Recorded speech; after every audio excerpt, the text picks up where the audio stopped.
Bonjour Marie-Anne. Ici, on va voir comment tu dois écrire en fait les expressions des constantes cassées ou bien capées pour les réactions chimiques. Alors regardons par exemple un exercice ici. Ici, ils nous disent écrivez l'expression de la constante d'équilibre cassée et capée des réactions chimiques suivantes. Alors prenons la première réaction. J'ai 2H2S plus, qui est gazeux en fait, plus SO2 gaz, qui devrait me donner 2H2O gaz plus 3S soufre. Alors maintenant, comment je vais calculer les constantes cassées et puis capées? En fait, cassé c'est pour concentration. C'est-à-dire la constante, ça va utiliser les concentrations. Et puis capé, ça veut dire c'est la constante avec les pressions. C'est ça ce que ça veut dire. Maintenant, comment je calcule moi une constante? En fait, je mets les produits en haut, la multiplication des produits.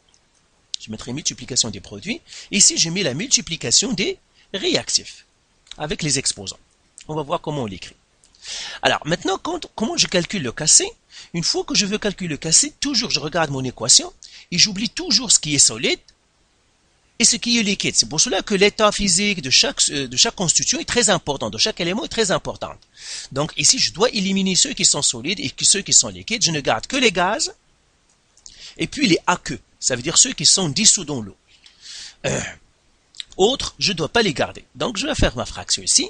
Et là, je vais écrire le produit la multiplication des produits. Le produit ici, j'ai H2O, donc je vais faire H2O, la concentration, parce que je cherche le cassé, ça veut dire les concentrations. Concentration de H2O, mais je dois faire exposant 2, tout simplement pourquoi? Parce que le coefficient stoichiométrique est 2.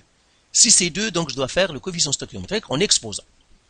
Maintenant, il n'y a plus de produits, je vais faire les réactifs. Les réactifs, j'ai H2S, donc je fais ici concentration de H2S.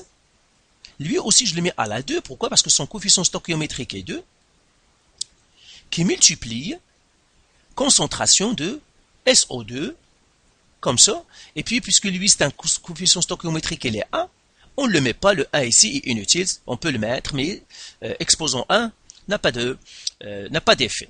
Et là, je vais écrire ma réponse. Donc, le A, c'est quoi? Le cassé, il est égal. Concentration de H2O à la 2, qui divise concentration de H2S à la 2, qui multiplie la concentration de SO2. Maintenant, le Kp égale. Alors, quand est-ce que je peux calculer le Kp? Eh bien, pour que je calcule le Kp, il faut que tous ceux qui ne sont pas des solides ou bien des liquides doivent être des gaz. Et je vois ici que H2S est un gaz, SO2 est un gaz, et puis H2O est un gaz. Donc là, je pourrais calculer le Kp. Et là, je vais faire la pression de H2O, c'est-à-dire les produits, la même chose que pour le cassé au Kp, c'est toujours la multiplication maintenant, mais les produits, c'est-à-dire les pressions du produit, qui divise la multiplication des réactifs avec les exposants, bien sûr. Donc la pression de H2O à la 2, encore une fois tout simplement parce que c'est le coefficient stoichiométrique à la 2, sur la pression de H2S, donc H2S, sur la pression de H2S, fois la pression de SO2. Donc là, le Kp, je peux l'écrire, donc pression de H2O à la 2, sur la pression de H2S à la 2, fois la pression de SO2. Alors tu vois la ressemblance entre cassé et Kp, et bien tout simplement ce sont les mêmes éléments, seulement au lieu d'utiliser les concentrations, on va utiliser les pressions. Mais il faut faire attention, il faut que tous les éléments que je pourrais utiliser dans mon cassé ou dans mon Kp doivent être des gaz, sinon je n'ai pas le droit de faire ça. Alors maintenant faisons le deuxième, le B, tout simplement pour pratiquer. Ici j'ai quoi? 2F, Fe2 en fait, O3 soufre, solide pardon. Donc ça c'est le fer, qui me donne en fait 4 Fe solide, du fer solide, plus 3 O2 gaz. Là encore, la première chose que je dois faire, c'est éliminer les solides et les gaz. Donc lui c'est un solide, je l'élimine, lui c'est un solide, je l'élimine. Il ne rentrera pas dans le calcul de mon cassé. Donc je fais cassé égal, donc je n'ai que le gaz, donc c'est le produit, donc je vais faire concentration de O2 à la 3, parce que le coefficient stoichiométrique est 3. Sur rien, pourquoi? Parce qu'il n'y a pas, donc il y a sur 1 en fait, donc sur rien, donc ça veut dire c'est concentration de O2 à la 3. Donc le cassé ici pour le B, je peux l'écrire, cassé elle est égale à concentration de O2 à la 3. Maintenant, est-ce que je peux calculer le Kp? Oui, je peux calculer le Kp parce que le O2 est gaz. Donc, ça va faire la pression de O2 à la 3. Donc là, le Kp est égal à pression partielle de O2 à la 3. Alors, regardons maintenant le C. Donc, lui, il est fait. Lui, il est fait. Donc, on va faire le C. Donc, je vais tout effacer ici. Alors, là encore, j'ai le silicium SiO2 gaz qui doit me donner Si liquide plus O2 gaz. Et là encore, la première chose, je dois éliminer ce qui est liquide ou ce qui est solide.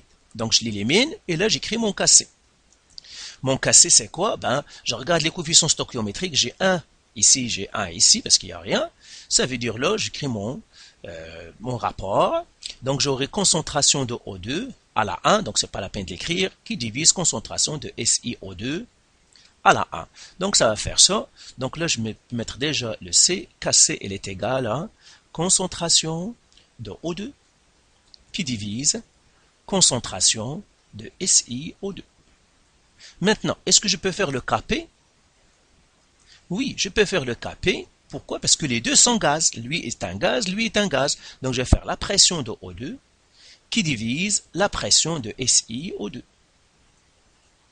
Et là, j'écris, ça c'est la pression de O2 sur la pression de SiO2. Donc, celui-là fait. Alors, je vais regarder ce qu'il y a d'autre intéressant parce que ils sont tous pareils. Ben, on va faire le D parce qu'il y a aqueux et liquide. D'accord, on va faire le D. Donc, ici, je vais écrire le D. Donc, c'est H2CO3 aqueux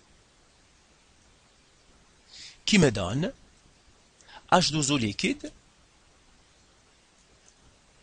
plus CO2 gaz. Et là, la première chose encore, s'il y a un liquide ou un solide, je l'élimine. Je ne garde que les aqueux et puis les gaz. Et là, j'écris mon Kc.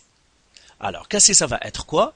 Eh bien, les produits, c'est concentration de CO2 qui est gaz, mais les coefficients stoichiométriques, j'ai 1 ici et j'ai 1 ici, donc il n'y aura rien à mettre. Sur la concentration des produits, c'est H2CO3 à la 1. Donc là, je peux écrire ça, c'est D. Pour le D, c'est Kc égale concentration de CO2 qui divise concentration de H2CO3. Voilà. Maintenant, est-ce que je peux calculer le Kp? Ben, je regarde, est-ce que ce sont tous des gaz? Non, lui, il est aqueux, lui, c'est un gaz, donc il n'y aura pas de Kp. Donc, j'écris Kp. Je ne peux pas calculer de Kp. Alors, donc, regardons, on va regarder regarder un autre exercice, parce que je crois maintenant que tu les connais toutes. Faisons. Donc, ça, ce sont des exercices qui sont dans le site, donc tu pourras les faire. Ok, on va faire le F. Faisons le F, ils sont tous pareils.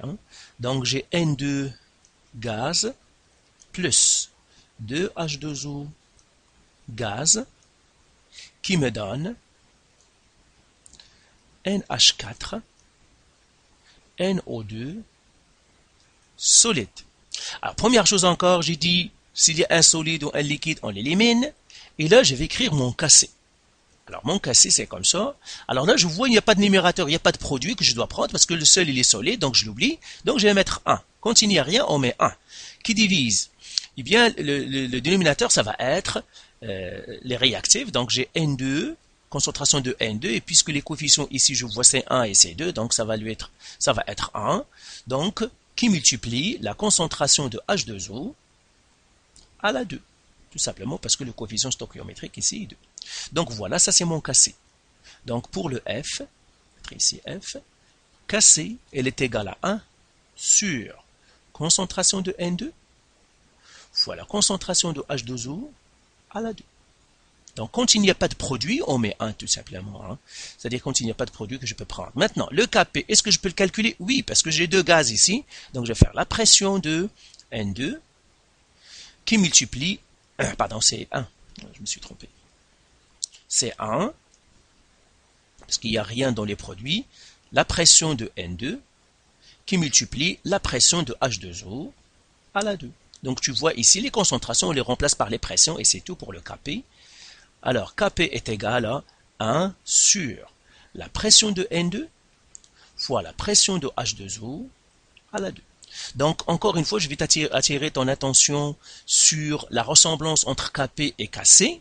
Donc, tu vois ici Kp et Kc, c'est tout simplement les mêmes équations seulement. On remplace les concentrations par les pressions, tout simplement. Et encore une fois, le Kp, on ne peut pas le calculer à moins que tous les éléments que je peux utiliser qui ne sont pas solides ou liquides sont des gaz. Donc, je te laisse continuer les autres exercices parce qu'ils sont faciles. Maintenant que tu dois faire attention tout simplement pour éliminer les gaz et les solides et les liquides de ton équation et puis tu écris le Kc ou bien le Kp.